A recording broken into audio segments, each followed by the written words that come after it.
Hello, everyone.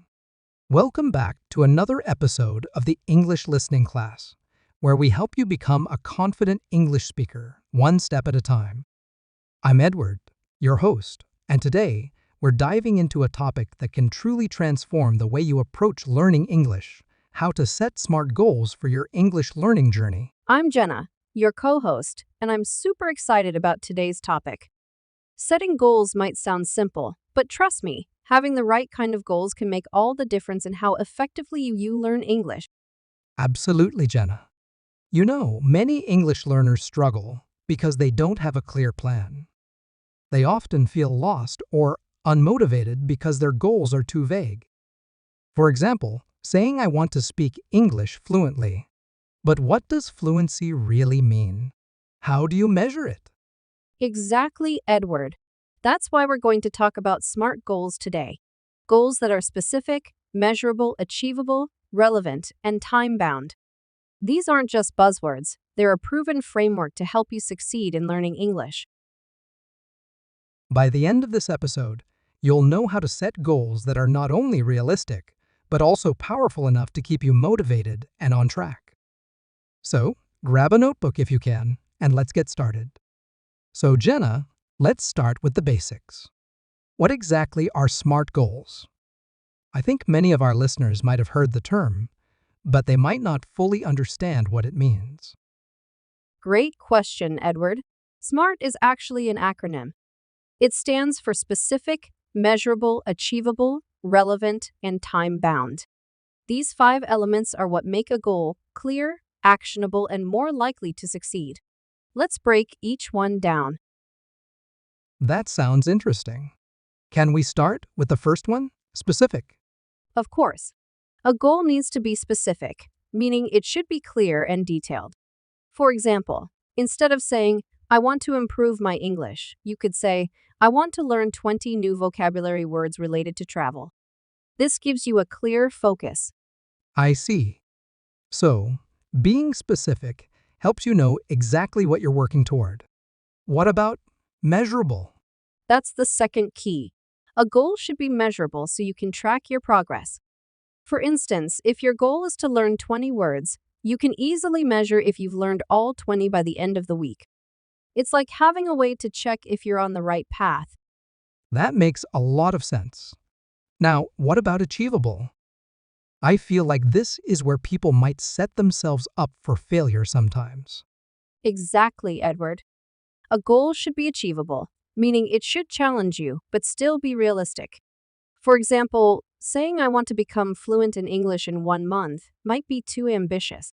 Instead, aim for something like I want to be able to hold a simple conversation about daily activities in 1 month. Got it? So, it's about finding the balance between challenging yourself and being realistic. What does relevant mean in this context? Relevant means your goal should align with your overall learning purpose or needs. For example, if your main focus is improving speaking skills, your goal could be practice speaking English for 10 minutes every day. It wouldn't make sense to spend hours on grammar exercises if that's not your priority right now. That's a great point. And the final one, time-bound. This is super important. A time-bound goal has a deadline, which gives you a sense of urgency. For example, instead of saying, I'll learn new vocabulary, say, I'll learn 20 travel-related words by the end of this week. Deadlines keep you accountable and prevent procrastination. So, to sum up, SMART goals are clear, trackable, realistic, focused on your needs, and tied to a deadline. Jenna, do you think this framework can work for everyone, no matter their level of English? Absolutely, Edward. Whether you're a beginner trying to master basic sentences or an advanced learner working on fluency, SMART goals can guide you. It's all about breaking your big dreams into manageable steps. Perfect. I think this gives our listeners a solid understanding of SMART goals. Shall we talk about why they're so important for English learners next? Yes, let's do that. All right, Jenna. Now that we know what SMART goals are, let's talk about why they're so important for learning English. I mean, can't people just study without setting formal goals? Well, Edward, it's definitely possible to study without formal goals, But here's the thing. Without goals, you're more likely to lose focus, feel overwhelmed, or even give up.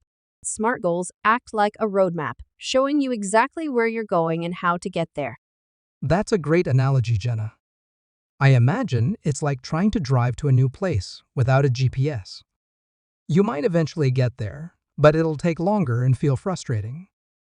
Exactly. And let's not forget the motivation factor. When you set SMART goals, you give yourself small wins to celebrate along the way. For example, if your goal is to learn 5 new English phrases for work, you can feel a sense of achievement when you've mastered them. That makes sense. It's like those small wins keep you energized and excited to keep going.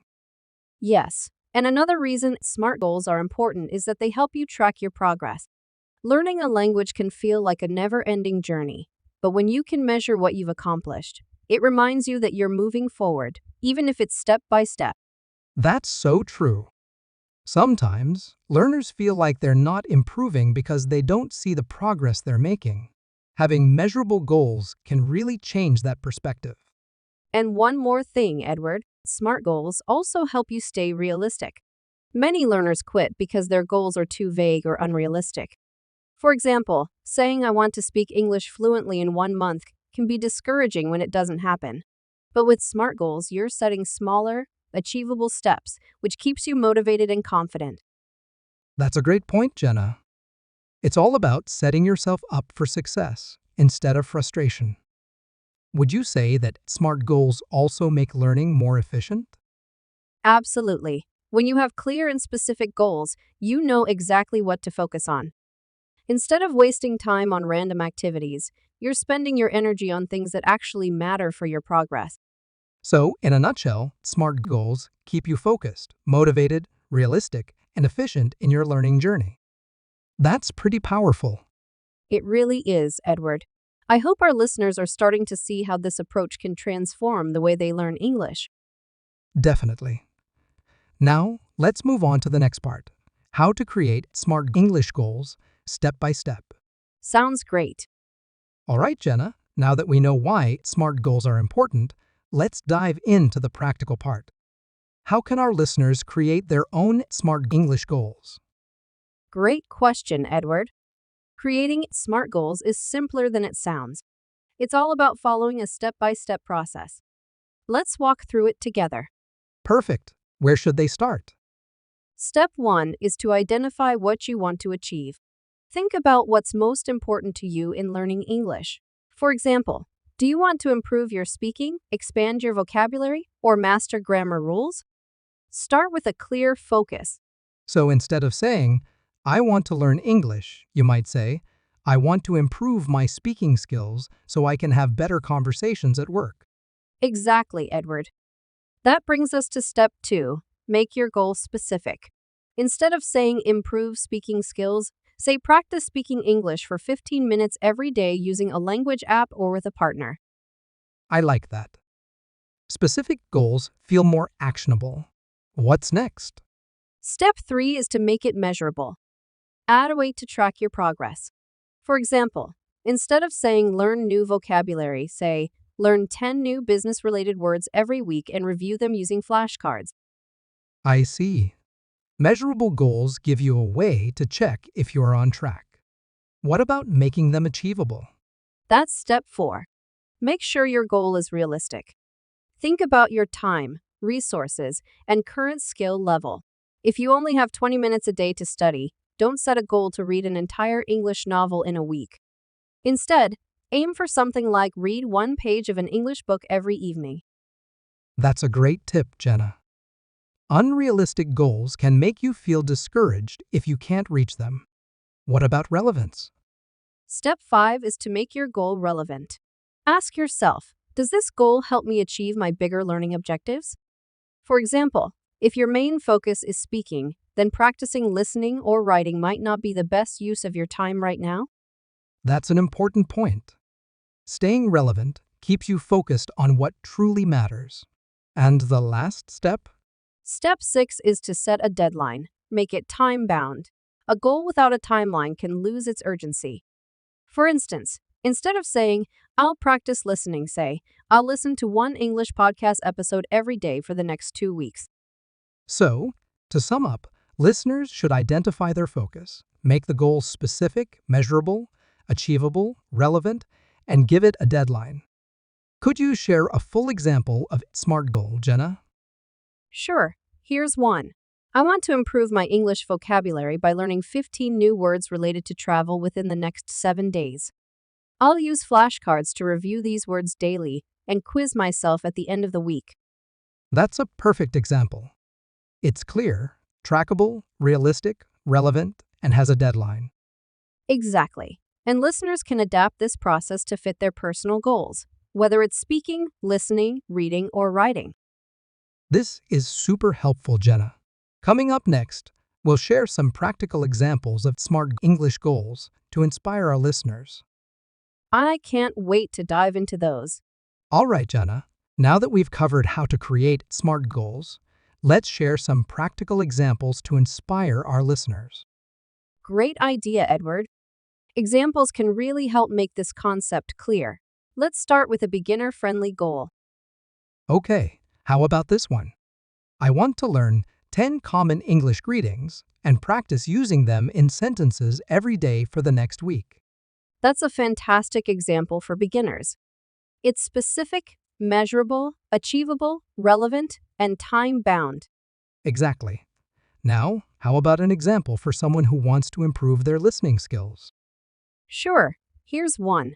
I will listen to one English podcast episode every day for the next 2 weeks and write down 3 new words or phrases from each episode. I love that one, Jenna. It's not only about listening, but also about expanding vocabulary. Let's try an example for speaking practice. Okay, here's one. I will record myself speaking for 2 minutes every day on a topic I enjoy, like hobbies or work, for the next 30 days and review the recordings to improve my pronunciation. That's excellent. It's such a practical way to build confidence and track progress. Let's do one more. Maybe for someone focusing on reading.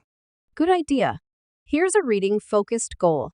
I will read one short English article or story every day and write a summary in 2 to 3 sentences for the next month. That's perfect.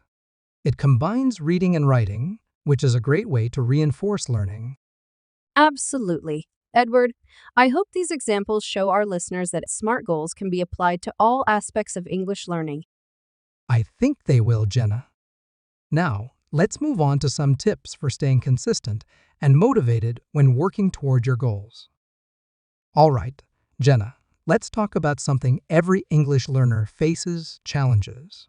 Setting SMART goals is great, but what happens when life gets in the way or progress feels slow? That's a really important topic, Edward. Challenges are part of the process, but the good news is there are strategies to overcome them. Let's break it down. Okay, let's start with the challenge of staying consistent. A lot of people struggle to follow through on their goals. That's true, Edward. One way to stay consistent is to make English practice a part of your daily routine. For example, tie it to something you already do, like practicing vocabulary during your morning coffee or listening to a podcast while commuting. Great tip. Another challenge is feeling overwhelmed, especially if the goal seems too big or progress feels slow. Yes, that can be discouraging. The key here is to break big goals into smaller, manageable steps. Instead of saying, I'll learn 100 new words, focus on learning 5 words a day. Small wins can keep you motivated. Absolutely. Small steps make a big difference over time. What about the fear of making mistakes? That's something I hear a lot from learners. Oh, definitely. Many learners hesitate because they don't want to say the wrong thing. But here's the truth: mistakes are part of learning. Instead of fearing them, treat them as opportunities to improve. Surround yourself with supportive people like language partners or teachers who can guide you. That's such good advice, Jenna. Finally, let's talk about the challenge of losing motivation. What can learners do to stay inspired? Great question, Edward. One way is to remind yourself of your why. Why do you want to learn English? Is it for career growth, travel, or connecting with new people? Keeping that reason in mind can reignite your motivation. I love that. It's all about keeping your eyes on the bigger picture. Exactly. And don't forget to celebrate your progress, no matter how small. Rewarding yourself for reaching milestones can make the journey enjoyable. That's such a positive approach, Jenna. Challenges are inevitable, but with the right mindset and strategies, they don't have to stop you. Absolutely, Edward. Now, let's wrap things up by sharing some final thoughts. All right, Jenna, before we wrap up, let's leave our listeners with some actionable steps they can take right now to start working toward their smart English goals. Absolutely, Edward. First, take a few minutes today to write down one SMART goal for your English learning. Use the tips we've shared to make it specific, measurable, achievable, relevant, and time-bound. And don't stop there. Share your goal with a friend, family member, or even in the comments below this video. Accountability can make a huge difference in sticking to your goals. That's a great idea, Edward. Also, keep track of your progress. Use a notebook, an app, or even sticky notes to monitor your daily or weekly achievements. And if you are looking for resources to help you, don't forget to check out our playlist, where we cover topics like improving your speaking, listening, and writing skills. Yes, and remember, consistency is key. Even small efforts every day will add up over time. So listeners, what's your first SMART goal going to be? Let us know in the comments, and we'll be here to support you every step of the way. If you found this podcast helpful, don't forget to like, share, and subscribe to our channel. It really helps us reach more learners like you. Thank you so much for tuning in, and we can't wait to see you in the next episode. Keep learning, keep growing, and we'll see you next time. Bye for now.